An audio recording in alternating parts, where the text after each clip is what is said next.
ശബരിമലയുമായി ബന്ധപ്പെട്ട രാഷ്ട്രീയ വിവാദങ്ങൾ കേരളത്തിൽ പുതിയ തലങ്ങളിലേക്ക് കടക്കുകയാണ്. ഉണ്ണികൃഷ്ണൻ പോറ്റിയെ ശബരിമലയിൽ എത്തിച്ചതിന്റെ ഉത്തരവാദിത്തം കെ.സി. വേണുഗോപാൽ എം.പിയുടെ തലയിൽ കെട്ടിവെക്കാനുള്ള CPM നീക്കങ്ങൾ വലിയ തോതിലുള്ള ചർച്ചകൾക്കാണ് വഴി തുറന്നിരിക്കുന്നത്.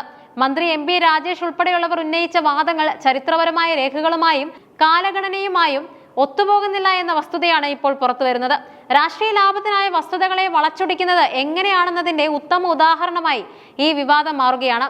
കാലഗണനയിലെ പൊരുത്തക്കേടുകൾ. ഈ വിവാദത്തിലെ ഏറ്റവും പ്രധാനപ്പെട്ട വശം ഉണ്ണികൃഷ്ണൻ പോറ്റിയുടെ ശബരിമല പ്രവേശനവും കെ.സി. വേണുഗോപാലിന്റെ മന്ത്രിസ്ഥാനവും തമ്മിലുള്ള കാലവ്യത്യാസമാണ്. കെ.സി. വേണുഗോപാൽ കേരളത്തിന്റെ ദേവസ്വം മന്ത്രിയായി സേവനമനുഷ്ഠിച്ചത് 2004 മുതൽ 2006 വരെയുള്ള കാലയളവിലാണ്. ഉമ്മൻചാണ്ടി സർക്കാരിന്റെ കാലത്ത് ദേവസ്വം വകുപ്പിൽ വിപ്ലവകരമായ മാറ്റങ്ങൾ കൊണ്ടുവരാൻ ശ്രമിച്ച വ്യക്തിയായിരുന്നു അദ്ദേഹം. എന്നാൽ ആരോപണങ്ങളിൽ പറയുന്ന ഉണ്ണികൃഷ്ണൻ പോറ്റി ശബരിമലയിൽ തന്ത്രിക്കൊപ്പം എത്തുന്നത് 2007 മാത്രമാണ്. അതായത് കെ.സി. വേണുഗോപാൽ മന്ത്രിസ്ഥാനം ഒഴിഞ്ഞ് ഒരു വർഷത്തിന് ശേഷം നടന്ന കാര്യമാണിത്.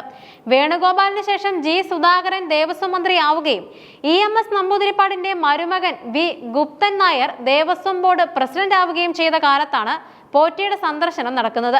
ഈ വ്യക്തമായ വസ്തുത നിലനിൽക്കെയാണ് വർഷങ്ങൾക്ക് ശേഷം രാഷ്ട്രീയ പ്രതിയോഗിയെ തളയ്ക്കാൻ പഴയ കാര്യങ്ങൾ തെറ്റായ രീതിയിൽ CPM അവതരിപ്പിക്കുന്നത്.